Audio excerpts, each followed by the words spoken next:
दोस्तों शादी के बाद मिस्टर चिप्स का बहुत ही अच्छा टाइम शुरू हो गया। जो कैथरीन है उसकी वाइफ, जब वो उसके साथ ब्रुकफील्ड में आई तो वो ब्रुकफील्ड में भी पॉपुलर हो गई और जितने भी टीचर्स हैं उनकी बीवियां कैथरीन से जलने लग पड़ी उसकी खूबसूरती की वजह से। लेकिन जो सबसे बड़ा चेंज आया वो मिस्टर चिप्स में आया। मिस्टर चिप्स शादी से पहले एक बहुत ही ड्राई इंसान था, रूठा रूठा सा रहता, ज़्यादातर लोगों में घुलता मिलता नहीं था, अपने काम से काम रखता था। वो बहुत ही हार्ड वर्किंग था और डिसेंट था और उसके अंदर एक मजाक करने की आदत थी जिसे उसने कभी किसी के सामने शो ही नहीं किया। लेकिन जैसे ही कैथरीन उसकी ज़िंदगी में आई तो वो बिल्कुल चेंज होना शुरू हो गया और वो एक नया इंसान बन गया। वो आदमी जो पहले किसी चीज़ में इंटरेस्टेड नहीं होता था, अब उसने अलग अलग चीज़ों में इंटरेस्ट अपना शो करना शुरू कर दिया और इसके अलावा वो क्लास में बच्चों को पढ़ाते हुए मजाक भी करता। दोस्तों मिस्टर चिप्स जब ब्रुकफील्ड में आया था तो वो 3 चीज़ें चाहता था। पहला कि लोग उसकी मोहब्बत करें, दूसरा लोग उसकी इज्जत करें और तीसरा लोग उसका हुक्म माने। अब वक्त के साथ साथ लोगों ने उसकी इज्जत करना शुरू कर दी और उसका हुक्म मानना शुरू कर दिया, लेकिन उससे मोहब्बत कोई नहीं करता था। लेकिन जब मिस्टर चिप्स कैथरीन के अपनी ज़िंदगी में आने की वजह से चेंज हुआ तो उसका बिहेवियर देखकर लोगों ने उससे मोहब्बत करना शुरू कर दी। जैसा कि मैंने आपको पिछले चैप्टर्स में बताया कि कैथरीन एक यंग लड़की थी जो कि मॉडर्न थी और उसको मॉडर्न आइडियाज़ ज़्यादा पसंद थे, जबकि जो मिस्टर चिप्स है उसे पुराने ख्यालात ज़्यादा पसंद थे। तो कभी कभार इन दोनों के दरमियान छोटी मोटी बहस भी हो जाती, कभी पॉलिटिक्स पे या कभी किसी सोशल इशू पे। जो ब्रुकफील्ड में पढ़ने वाले बच्चे हैं और उन बच्चों के जो माँ बाप हैं वो पैसे जमा किया करते थे डोनेट करने के लिए गरीब बच्चों में। ईस्ट लंदन एक जगह का नाम है, वहाँ पे कुछ लोग रहा करते थे जो गरीब थे, वो उनको पैसे दिया करते उन्हें सपोर्ट करने के लिए।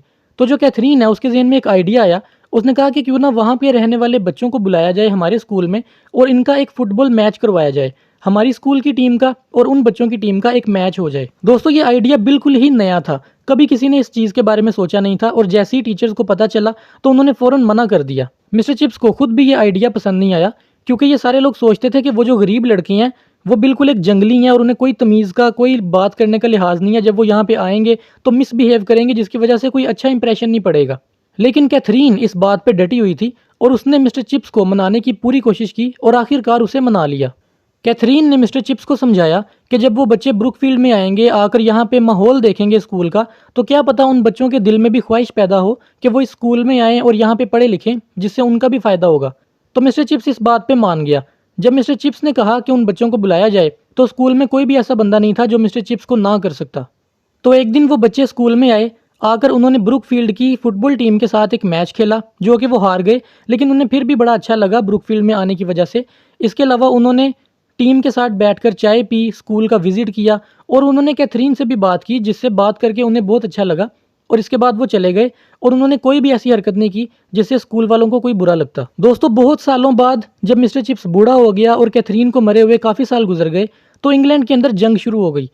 तो ब्रुकफील्ड के सामने फौजियों ने एक कैंप लगाया था, वहाँ पर मिस्टर चिप्स को बुलाया गया और एक फौजी ने मिस्टर चिप्स को बताया कि वो उन बच्चों में से एक था जो पहली बार ब्रुकफील्ड में आए थे फुटबॉल का मैच खेलने के लिए। उसने ये भी बताया कि उसे अभी तक वो लेडी भी याद है, यानी कैथरीन, जिससे उन्होंने बात की थी।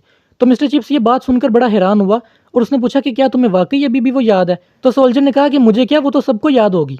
तो मिस्टर चिप्स ने बताया कि नहीं, वो सबको नहीं याद, क्योंकि उसे मरे हुए काफ़ी साल गुजर चुके हैं और इस स्कूल के अंदर कोई भी ऐसा बंदा नहीं है जिसने कभी मेरी बीवी को देखा हो, क्योंकि जो बच्चे हैं वो भी आते और जाते रहते हैं और टीचर्स भी चेंज होते रहते हैं। तो इस वक्त स्कूल में कोई भी ऐसा नहीं है जो मेरी बीवी के बारे में जानता हो। दोस्तों सोल्जर से मिलने के कुछ महीनों बाद मिस्टर चिप्स को खबर मिलती है कि वो जो सोल्जर था जो उससे मिला था वो जंग के दौरान मारा गया है। तो यहाँ पे ये चैप्टर खत्म हो जाता है। मैं सोल्व क्वेश्चन स्क्रीन पे दिखाऊंगा, आप रोक कर या स्क्रीनशॉट लेकर आराम से पढ़ लें।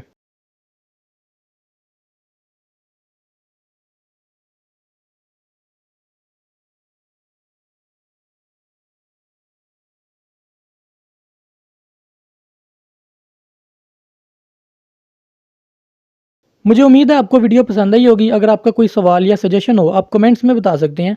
तो मिलते हैं अगली वीडियो में।